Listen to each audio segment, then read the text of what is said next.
आज हम लोग देखते हैं अध्याय 4 संरक्षित क्षेत्र, जिसके अंतर्गत हम लोग देखते हैं अभ्यारण्य।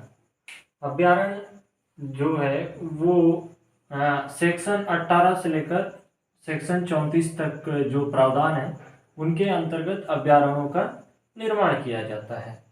तो ये जो अभ्यारण्य जो है वे संरक्षित क्षेत्र होते हैं। ठीक है, अब देखते हैं कौन कौन सेक्शन के तहत अभ्यारण्यों का निर्माण होता है। ठीक है, देखते हैं सेक्शन 18। सेक्शन 18 जो है वो अभ्यारण्यों की घोषणा करता है। ठीक है, घोषणा संबंधी जानकारी मतलब घोषणा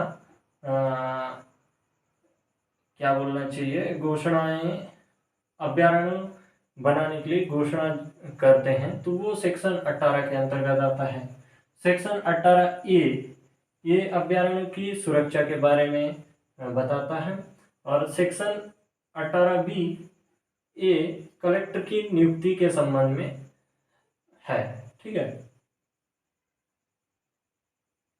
सेक्शन 19 जो है अधिकारों का अवधारणा कलेक्टर द्वारा किया जाना, अर्थात जो अभ्यारण्यों से निर्माण से संबंधित जो अधिकार होंगे उनके अवधारणा कलेक्टर द्वारा किया जाना बोल रहा है। ठीक है, उसके बाद देखते हैं सेक्शन 20।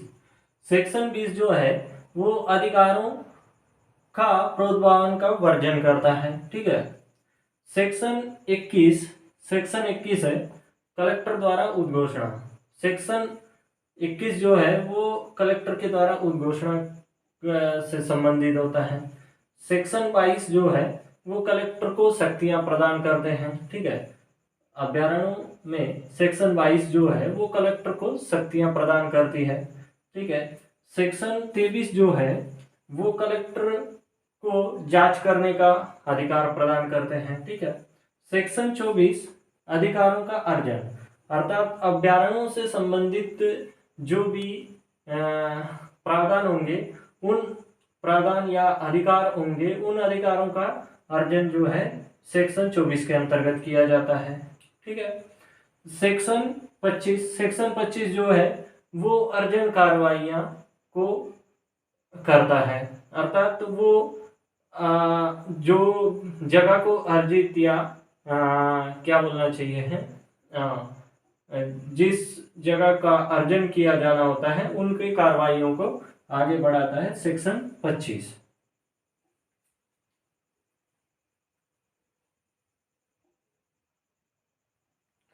अब इसमें आगे देखते हैं सेक्शन 25 का ये जो है अर्जन कार्रवाइयों को पूरा करने की समय सीमा का निर्धारण करता है, अर्थात अर्जन कार्रवाइयों को कितने दिन में पूरा करना है उस समय सीमा का निर्धारण जो है सेक्शन 25 का करता है। ठीक है, सेक्शन 26 जो है कलेक्टर की शक्तियों का प्रत्यायोजन है। सेक्शन 26 जो है कि वो कलेक्टर की शक्तियों का प्रत्यायोजन करता है, अर्थात उनका प्रयोग के बारे में बताता है। सेक्शन 27 है वो अभ्यारण्यों के प्रवेश पर रोक लगाता है। ठीक है, सेक्शन 28 है, सेक्शन 28 अनुज्ञा पत्र का दिया जाना, अर्थात किसी व्यक्ति को अनुज्ञा पत्र अर्थात लाइसेंस दिया जाना जो कि अभ्यारण्यों में वो प्रवेश कर वहाँ पर शोध कार्य कर सके। ठीक है, सेक्शन 29 जो है वो अनुज्ञा पत्र के बिना अभ्यारण्य में नाशकरण पर रोक, अर्थात किसी व्यक्ति के पास नाशकरण से संबंधित कुछ भी सामान होती है और उनके पास लाइसेंस अर्थात अनुज्ञा पत्र नहीं होता है तो वो अभ्यारण्यों में नाशकरण नहीं कर सकता है। ठीक है, उसके बाद सेक्शन 30 बोलता है आग लगाने के बारे में प्रतिषेध होना, अर्थात आग लग रही है तो उसे बुझाने के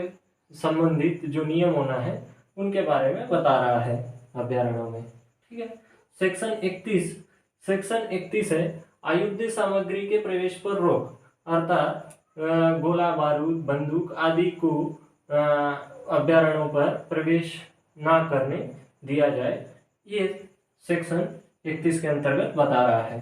ठीक है, सेक्शन 31 के अंतर्गत बताया। सेक्शन 32 जो है क्षतिकारी पदार्थों के प्रवेश पर रोक, अर्थात ऐसे पदार्थ जो जिससे कि अभ्यारण्य में रहने वाले पशु पक्षी या जीव जंतु वनस्पतियाँ को जिन पदार्थों से नुकसान होता है उन पदार्थों का अभ्यारण्य में प्रवेश पर रोक होता है। ठीक है, सेक्शन 32 के अंतर्गत। ठीक, सेक्शन 33 अभ्यारण्यों का नियंत्रण, अर्थात सेक्शन 33 जो है वो अभ्यारण्यों के रख रखाव या जो भी उसके अंतर्गत होते हैं उनका नियंत्रण करता है। ठीक है, सेक्शन 34 जो है हथियार रखने वाले व्यक्तियों का कतिपय रजिस्ट्रीकरण, अर्थात सेक्शन 34 के अंतर्गत जो भी व्यक्ति हथियार रखता है उन व्यक्तियों को सेक्शन 34 के अंतर्गत अभ्यारण्यों के आसपास रहने वाले व्यक्तियों जिनके पास हथियार होते हैं उनका रजिस्ट्रीकरण अर्थात रजिस्ट्रेशन करवाना अनिवार्य होता है। ठीक है, ये है अभ्यारण्य जो कि सेक्शन 18 से लेकर 34 तक था, जो संरक्षित क्षेत्र के अंतर्गत आता है। ठीक है।